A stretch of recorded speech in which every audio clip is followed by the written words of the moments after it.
안녕하십니까. 드병원 시민 여러분, 청소년 상담사 2급 필기시험 대비를 위한 학습 시간입니다. 오늘은 5번째 과목인 진로 상담의 6번째 시간입니다. 교재 위치는 498페이지 해당됩니다. 우리가 지난 시간에는 챕터 3과 챕터 2에서 진로 선택 내지는 직업 선택 또는 진로 상담에 있어서 여러 가지 접근 방법이 있는데요. 특질적인 측면에서의 접근과 그리고 발달적인 측면에서의 접근을 봤는데요.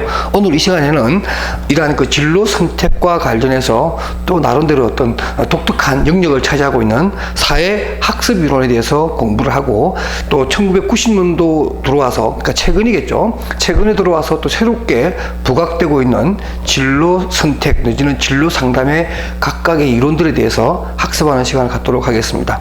먼저 교재 498페이지 보게 되면 사회학습 이론이라고 하는 것이 등장합니다. 사회학습 이론. 우리가 뭐 사회학습 이론 이렇게 얘기하면 때로는 우리가 일반 상담 이론에서 행동주의 상담 이론과 이렇게 좀 그 유사한 것을 느낄 수가 있는데요. 물론 뭐 사회학습 이론이라고 해서 여러분 잘 알고 있는 반두라의 사회학습 이론 또는 반두라의 사회인지 이론이라고 하는 내용이 있어서 명칭에 어떤 그런 혼란이 있을 수 있는데요. 지금 이 시간에 말하는 사회학습 이론은 크롬볼처로 대표가 되는 진로 선택 이론에 있어서의 독특한 능력을 차지하고 있는 사회학습 이론이다. 이렇게 여러분들이 알아주시고, 약칭으로는 소셜 러닝 시어리라고 해서 SLT라는 단어를 쓰긴 합니다만, 물론 반두라의 사회학습 이론도 같은 단어를 쓸 수 있는데, 참고로 반두라의 사회학습 이론은 나중에 이름이 바뀌죠. 사회학습 이론이라고 하는 이 이론인, 요거는 이제 행동주의 이론에서 설명할 때 나오는 건데, 요건 나중에 뭘로 바뀌느냐면 바로 사회인지 이론이라고 해서 코그니티브라는 단어를 쓰죠. 그래서 인지 이론 이렇게 명칭이 바뀐다라는 거 알아두시기 바랍니다. 그래서 여기서 지금 우리가 말하고 하는 것은 직업 선택 이론에서 쓰이는 그러한 이론이다, 이런 얘기가 될 수 있습니다. 이 사회학습 이론에는 교재에 나와 있는 것처럼 4가지 차원에서 진로 선택에서 가장 큰 영향을 준다라고 얘기하면서, 크롬볼트라든가 미첼, 게라트와 같은 분들이 뭐라고 얘기하냐면, 일단 유전적 요인과 특별한 능력, 그러니까 태어날 때부터 보유하게 되는 유전적인 특성이라든가 능력이라고 하는 것들이 어떤 진로 선택에 있어서 여러 가지 제한점을 준다. 그러니까 크롬볼트라는 분은 이렇게 얘기하는 거죠. 이런 유전적인 특성이 어떤 진로 선택의 확장보다는 내가 하고자 하는 어떤 진로 선택의 폭을 오히려 제한하는 거죠. 예를 들면 내가 뭐 이공계열로 진로를 잡고 싶은데 어떤 수리적 능력이 따라가지 못한다는 거죠. 그런 면에서 어떤 부분이 제한되는 이러한 요소로서 설명을 했고요. 그 다음에 이제 두 번째가 환경 조건과 사건들입니다. 어떤 생활 속의 사건이 어떤 그 사람의 어떤 결정적인 진로 선택을 하는 데서 아주 뭐라 그럴까, 영향을 절대적으로 미치는 어떤 생활 속의 사건이 일어났다든가, 이런 경우에 굉장히 그것이 영향을 받고, 또 하나 뭐냐면 환경이죠. 예를 들면 그 나라의 어떤 고용제도, 또 직업 진로와 관련된 그 나라의 여러 가지 법률 제도라든가 환경, 학교 교육제도, 직업훈련 제도, 뭐 이런 것들이 어떻게 되어 있느냐에 따라서 그 사람의 진로 선택은 역시나 영향을 받는다. 또 이것도 역시 약간 제한적인 측면에서 영향을 받는다라고 이렇게 설명을 합니다. 그다음 세 번째로는 가장 중요한 건데요, 바로 그게 학습 경험입니다. 이 학습 경험이 말 그대로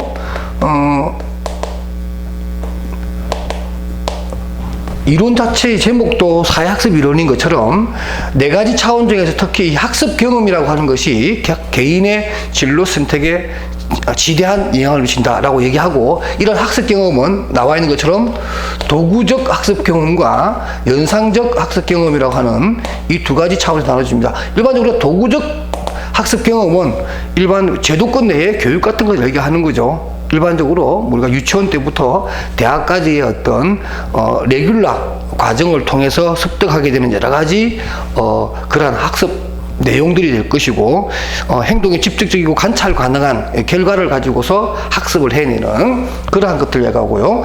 그 다음에 또 이러한 도구적 학습 경험 못지않게 중요한 것이 바로 연상적 학습인데요. 이것은 말 그대로 간접 경험에 의한 것들이죠. 뭐 여행이라든가 여행이라든가 어떤 뭐 출판물, 독서를 통해서 경험한다든가 또는 뭐 어떤 직업적인 영감을 줄 수 있는 어떤 사람과의 만남이라든가 그런 거 있죠. 우리가 청소년 시절에 많은 어떤 그런 경험을 하게끔 하고 책을 읽게 하고 여행을 가게 하고 영화를 보게 하고 여러 가지 의미 있는 만남을 갖게 하고 뭐 박람회라든가 이런 데 우리가 청소년들에게 여러 가지 기회를 주려고 하는 것은 바로 이러한 연상적 학습이 주는 영향이 크기 때문에 그런 거죠. 이런 것들을 통해서 우리의 진로 선택의 폭이 넓어지기도 하고 좁아지기도 하고 또는 영향을 받기도 하고 아주 결정적인 역할을 하게 된다. 이렇게 설명하고요. 마지막으로 태스크 어프로치 스킬이라고 해서 과제 접근 기술입니다. 과제 접근 기술. 이건 역시도 굉장히 중요하다는 거죠. 우리가 어떤 문제 해결을 하는 데 있어서 A 지점에서 B 지점까지 가는데 다양한 방법이 있겠죠. 그런데 누구나 다 똑같은 방법을 택하는 것이 아니라 각자 자기만의 어떤 기술을 가지고 있다는 거죠. 이 과제에 접근하기 위해서 개인마다 각자의 기술을 가지고 있다는 거예요. 그러니까 어떤 일체의 기술이라는 것이 뭐냐면 그 사람만의 독특한 학습 방법이라든가 문제 해결 능력이라든가 이런 것들을 가지고 있겠죠. 그러니까 그러한 어떤 개인의 어떤 뭐 작업 습관, 학습 태도, 학습 습관 이런 것들이 얼마만큼 효율적이냐 또 효과적이냐에 따라서 얼마든지 진로 선택에 있어서의 내용은 달라질 수 있다. 이렇게 설명하는 이 네 가지 차원 꼭 기억하시기 바랍니다. 499페이지 상단에 보면 향상학습은 이 네 가지 차원을 또 두 가지로 엮어보면 유전적 요인과 특별한 능력이라든가 환경적 조건 내지는 사건은 하나의 환경적 요인으로 묶을 수가 있고, 그러니까 내가 어떠지 못한다는 거죠. 그것은 환경적인 거기 때문에 내가 유전적으로 받는 거라든가 우연히 일어나는 사건들은 내가 어떻게 해볼 도리가 없는 거죠. 그죠? 그렇지만 학습 경험이라든가 과제 접근 기술은 심리적 요인이 있기 때문에 내가 하기에 따라서 내담자의 어떤 마음먹기에 따라서 얼마든지 변경이 가능하고 강도가 달라질 수 있다는 거죠. 그런 측면에서 어쩔 수 없는 환경과 내가 어느 정도 컨트롤할 수 있는 심리적 요인으로 크게 두 가지로 나눌 수도 있다. 이렇게 보는 겁니다. 좀 더 나아가서 이러한 사회학습 이론에 있어서 진로 선택에 대해서 크롬볼트라는 분은 특히나 이러한 그 학습 경험을 강조했는데요. 이 학습 경험이라고 하는 것은 이 세 가지가 주어지기 때문에 중요하다 이렇게 얘기하는 거예요. 뭐냐면 첫 번째가 학습 기준과 관련된 경험과 수용으로부터 도출된 개인의 일반화입니다. 그러니까 어떤 학습의 경험이 그 사람의 일반화라는 거죠. 모든 생활에 영향을 다 주는 하나의 원칙과 같은 것들이 만들어질 수가 있겠고요. 그 다음 두 번째는 과제 접근 기술과 같은 어떤 기술의 일체입니다. 그러니까 어떤 환경이라든가 조건에 적응해 나가는 그 사람만의 독특한 기술, 문제 해결 능력 이런 것들이 이제 학습의 경험에 포함되어 있다 이런 얘기고, 세 번째 보면 또 그러한 어떤 환경에 적응하기 위해서 개인이 자기만의 독특한 행동을 표출하게 된다. 그게 바로 이제 보통 직업 진입 행동 또는 진로 진입 행동이라고 하는 건데요. 이런 건 역시도 학습 경험에서 나온다 이렇게 보기 때문에 최종적으로는 이 네 가지 차원 중에서도 학습 경험이라고 하는 이 내용이 굉장히 중요하다 이렇게 역설적으로 설명을 합니다. 나머지 것들은 여러분들 좀 읽어보시면 될 것 같고요. 그 다음에 이제 500페이지 보시게 되면 이러한 진로 선택과 관련된 사회학습 이론의 어떤 결론적인 부분입니다. 그래서 진로 결정이라고 하는 것은 하나의 학습된 기술이 로 우리가 봐야 된다라고 해서 나름대로 진로 선택이라고 하는 것은 매우 고도의 어떤 전문적 과정이기 때문에 전문가의 도움도 필요하고 또 개인의 어떤 노력이 좀 더 강화되어야 된다. 그러니까 쉽게 생각해서는 안 된다 그런 얘기죠. 굉장히 중요하다 이런 얘기가 나오고, 그 다음에 또 그 세 번째 대시한 거 세 번째 보게 되면 성공은 진로 결정에 있어서 기술에 의해 측정되기도 한다 이렇게 얘기를 하고요. 제일 마지막에 보면 어떠한 직업도 모든 개인에게 가장 좋은 것으로 보이진 않는다. 그러니까 어떤 개인에게 너한테는 이 직업이 가장 좋다 이렇게 말할 수 있는 경우는 거의 없다라는 거죠. 그래서 우리가 가트프리 더슨이 앞에서 제가 언급을 해드렸는데 우리가 그런 얘기 하죠. 최상의 끝은 없다. 최상의 진로 선택은 없다. 다만 우리 뭐 한다? 최선의 끝을 찾는데 노력해야 된다라고 하는 거죠. 그러니까 세상에 최상은 없다. 완벽한 맞는 진로는 없다는 거죠. 다만 자기 어떤 환경이나 유전적 조건 또는 과제적 기술 또는 학습 경험 등등을 하나의 근간으로 해서 최선의 진로 선택을 하는 것이 사회 학습 이론의 결론이라고 할 수가 있습니다. 자, 이렇게 정리하고요. 추가적으로 이제 또 나오는 몇 가지 이론들인데 살펴보면 뭐 게라트라든가 카처 같은 분들이 주창한 의사결정 이론입니다. 이 게라트라는 분이 특히 그래요. 이 게라트라는 분이 여러분 혹시 들어본지 모르겠지만 이 게라트라는 분이 처방적 의사 결정 모형이라는 내용을 설명을 합니다. 처방적이라는 말은 우리가 어떤 의사결정을 할 때 많은 정보를 받게 되죠. 그 정보를 가지고 막 조물락조물락 해서 아웃풋이 튀어나오는 건데 직업 선택이라고 하는 것이 사실은 뭐 특질적인 부분, 발달적인 부분 또는 여러 가지 뭐 요소적인 측면을 아주 깊이 생각한다는 것보다는 마치 컴퓨터가 천산처리하듯 우리가 어떤 문제를 의사결정하듯이 어떤 면에서 정보를 막 받아서 그거를 가지고서 의사결정을 하는 그거 자체가 진로 선택이 아니겠느냐, 뭐 복잡하게 생각할 필요 없지 않느냐, 이런 논리입니다. 그러면서 앞에 꼭 처방적이라고 하는 말을 쓰는 말은 의사가 처방하듯이 처방적이라는 의사결정 모형이라고 하는 말을 게라트라는 분이 굳이 쓰는 이유가 뭐냐면 투입 요소죠.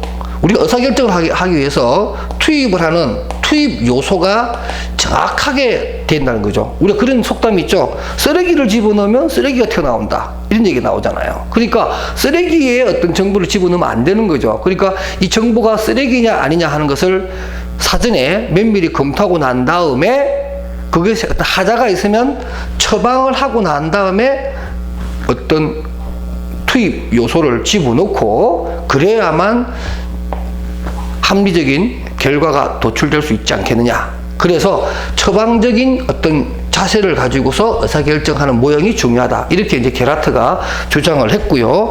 그러한 내용으로서 진로 선택도 어떻게 보면 의사결정 이론의 연장선에 있는 것이다. 이렇게 설명을 합니다. 502페이지의 사회 이론입니다. 이 이론은 또 뭐냐면 대표적인 학자가 이제 블라우라고 하는 학자가 대표적인 학자인데요. 이런 얘기를 합니다.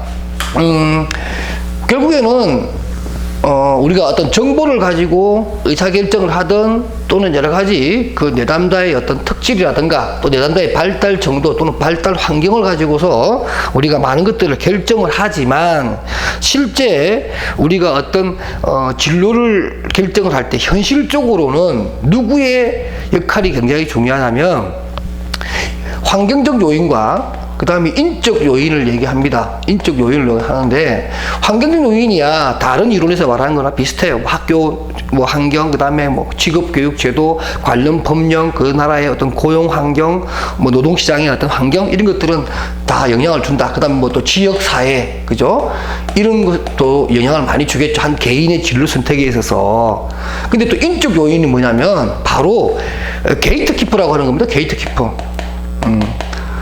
이건 뭐냐면 어떤 내담자가 뭔가를 결정을 할 때 옆에서 도와주는 거죠. 문지기입니다. 문지기가 딱 지키고 있어서 이 문지기 역할이 크다는 거죠. 우리가 예를 들면 이렇게 한번 할 수가 있을 겁니다.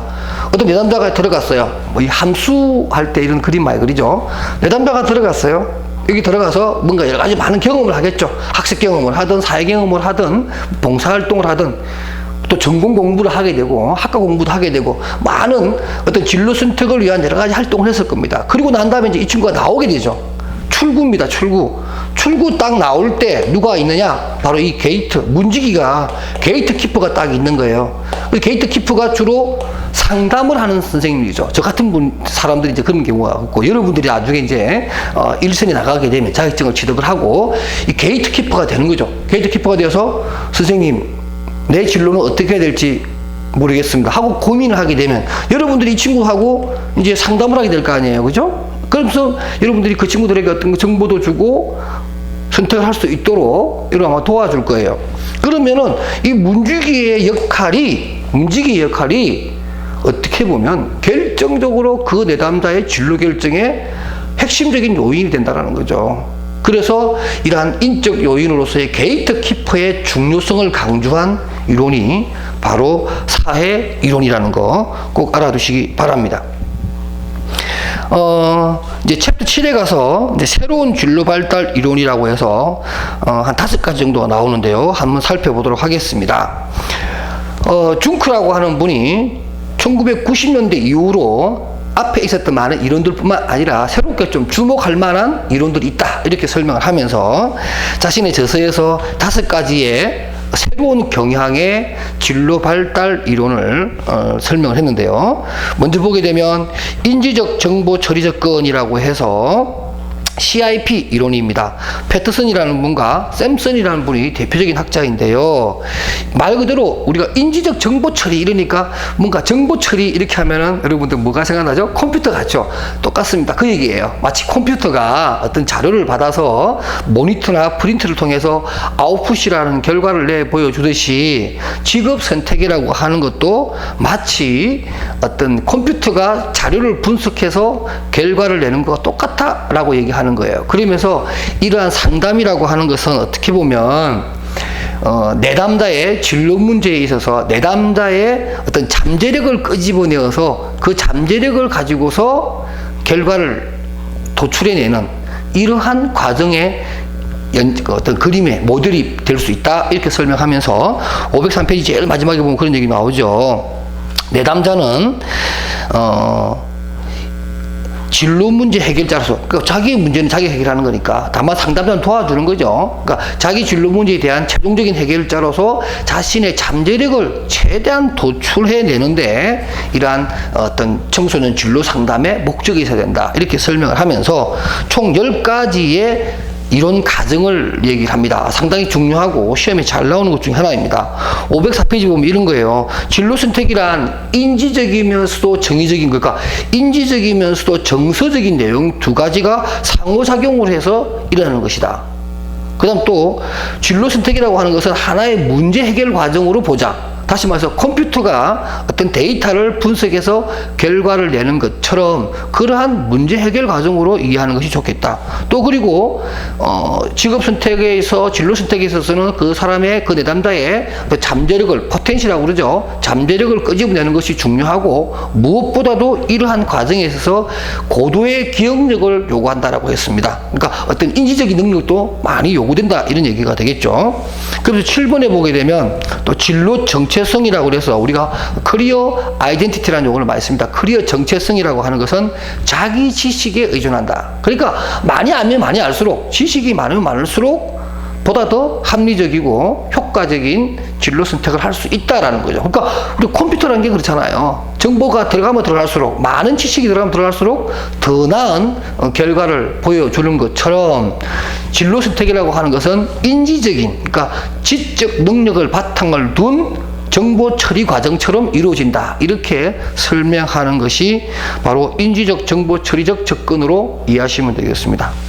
마지막으로 504페이지 밑에 보면 이러한 인지적 정보 처리 과정은 진로 문제 해결을 진행해 나가는 과정이어서 CASVE라고 해서 5단계로 이루어집니다. 그 밑에 보면 이 CASVE는 뭐냐면 첫 번째가 C는 커뮤니케이션, 의사소통이 이루어지고 또 두 번째는 아나리시스, 분석을 하게 됩니다.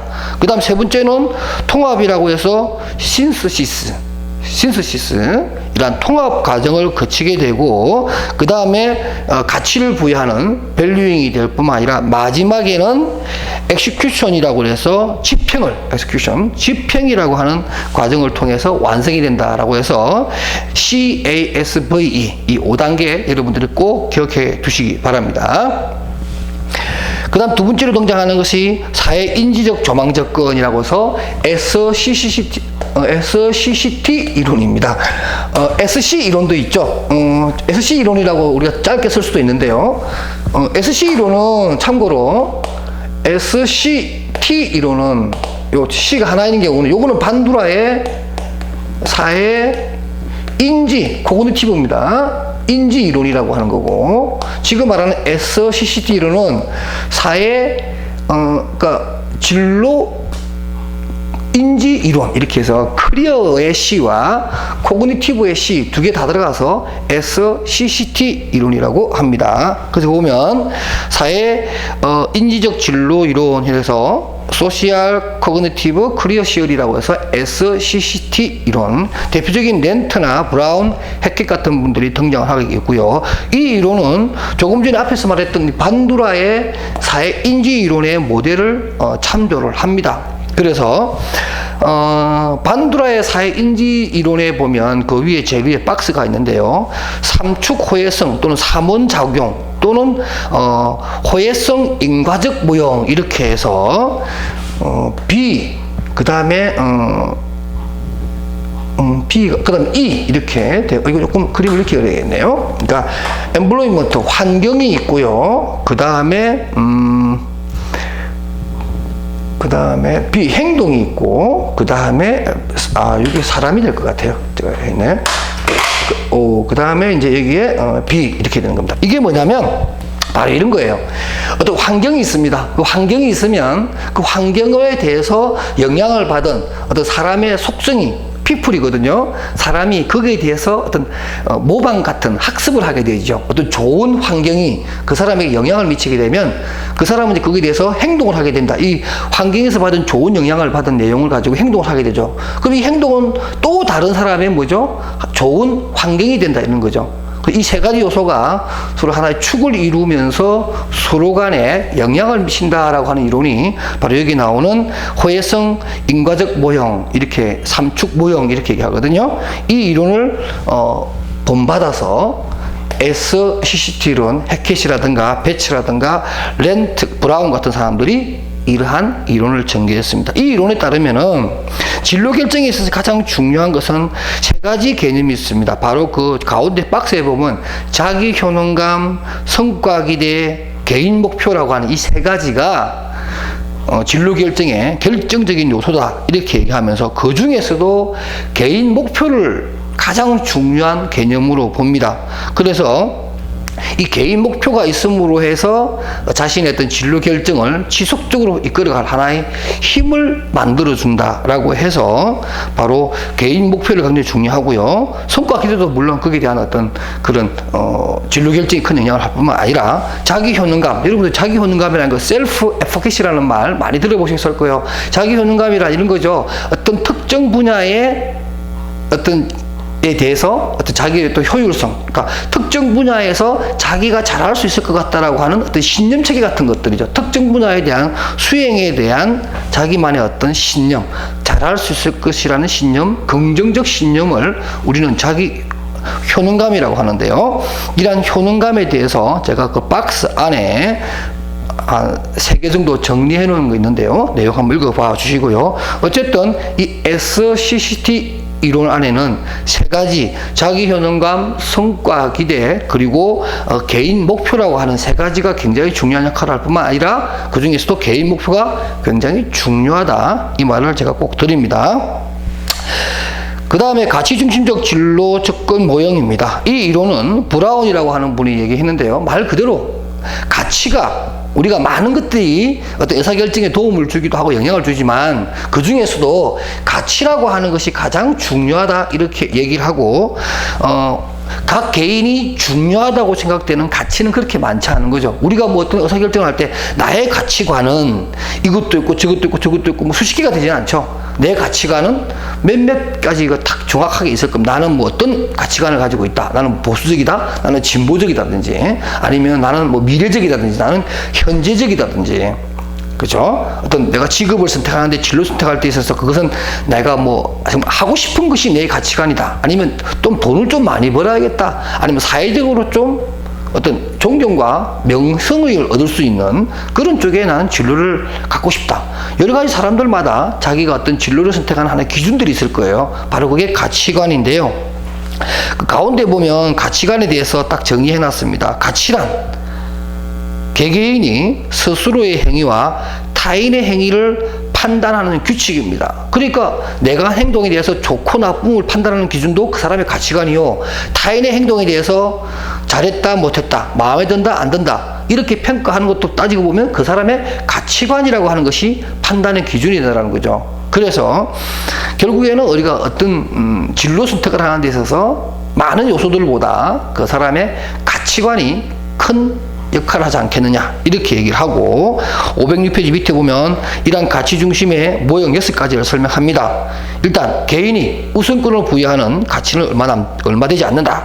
그래서 3번에 보게 되면 또 가치는 환경 속에서 가치를 담은 정보를 획득함으로써 학습된다. 그러니까 여러 가지 경험을 통해서 이렇게 살아가는 것이, 이렇게 진로를 잡아나가는 것이 옳다, 타당하다, 합당하다 이렇게 내가 학습함으로 해서 자기만의 가치가 정립이 된다 이렇게 설명을 합니다. 꼭 알아두시기 바랍니다.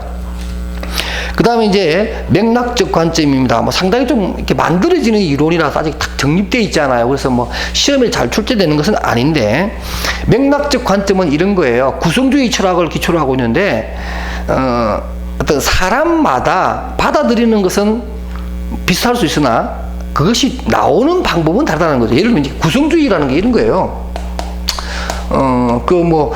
교재에는 제가 좀 어렵게 설명해 놨습니다. 그 박스 안에 보면 인간의 학습은 나름의 구성에 의해서 아웃풋이 된다 이런 말을 해놨는데, 뭐냐면 이런 거예요. 지금 여러분들은 따지고 보면 저 교재, 똑같은 교재로 똑같은 조마륵 교수에게 똑같은 시간에 공부를 하고 있어요. 똑같은 동영상을 보면서 공부를 하고 있는데, 그러고 나서 시험을 쳤더니 주관식 시험지라고 봅시다. 답안지 내용이 다 달라요. 왜 이런 일이 벌어질까요? 똑같은 교재로 똑같은 시간에 똑같은 교수에 의해서 수업을 받았는데 왜 수험생들의 답안지는 다 다르냐 이거죠. 그 얘기는 뭐냐면, 받아들이는 정보는 어떨지 모르지만 각각의 구성을 해내는 것은 그 사람의 개성적인 부분이 많이 반영이 된다는 거죠. 받아들이는 정보는 똑같을 수 있으나 각 개인이 아웃풋을 하는 내용은 전혀 다른 모양이 된다. 자기 나름의 구성체에 의해서 만들어진다는 거죠. 그래서 그러한 구성주의 철학을 기초로 해서 투사와 또 진로라고 하는 두 가지의 형태로 튀어나온다. 예를 들면 투사라고 하는 것은 일반적으로 어떤 우리가 이거 말하는 자아방어 기제로서의 투사를 얘기하는 것이 아닙니다. 이게 투사라고 하는 것은 507페이지 제일 아래따라 나와 있는 것처럼 투사는 두 사람 이상의 사람들 간의 행위에 대한 합의를 말하는 것으로서 우리가 어떤 행동을 하기 전에 여러 가지 합의를 하게 되죠. 환경과 합의, 주변 사람과 합의, 자기에게 영향을 주는 어떤 의미 있는 타인과의 합의, 이런 것들을 우리가 거쳐서 행동을 하게 될 것이고, 또 진로라고 하는 것은 일반적으로 그러한 행위를 거치고 난 다음에 합의 같은 것을 투사를 거치고 난 다음에 구체적으로 자기 어떤 진로를 잡아나가는 이러한 행동들을 얘기합니다. 그래서 투사와 진로의 차이점은, 투사는 좀 짧게 끝날 수 있으나 진로는 매우 한번 결정된 내용이니까 상당한 오랫동안 그 사람의 행동이라든가 여러 가지 선택에 영향을 주는 이런 역할을 한다, 이런 얘기입니다. 참고로 봐주시고요. 조금 전에 말씀드렸다시피 만들어지는 이론이기 때문에 아직도 많은 논란을 겪고 개념적인 부분에서도 많이 정립을 하는데 아직까지 조금 완결되지 않았어요.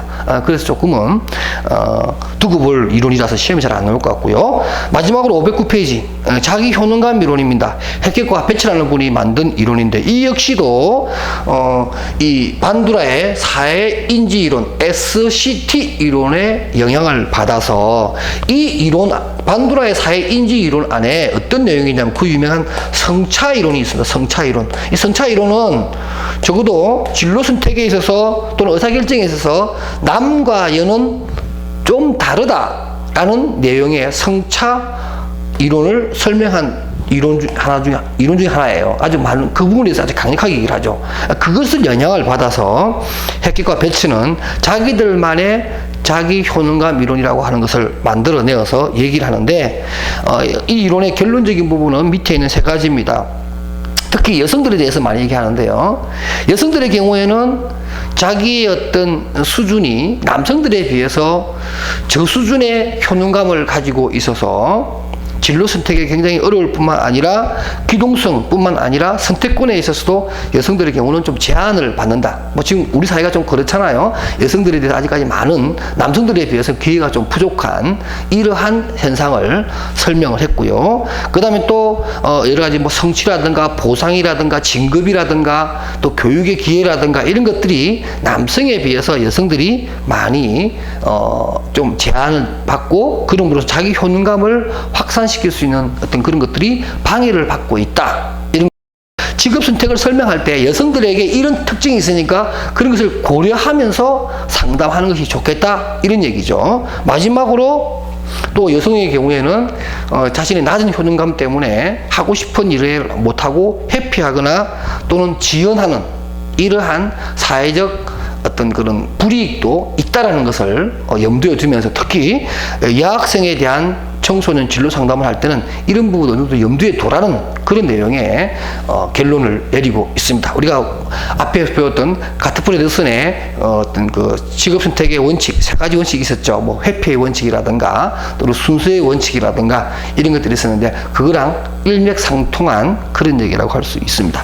자, 이렇게 해서 우리는 진로 선택에 있어서의 여러 가지 측면에서 논의되었던 이론들 약 100년 가까이 논의되어 왔던 그 많은 이론들을 중에서 중요한 이론들을 우리가 정리해서 학습을 했고요. 다음 시간에는 진로 상담에 대한 어프로치 부분을 강의하도록 하겠습니다. 여러분 수고하셨습니다.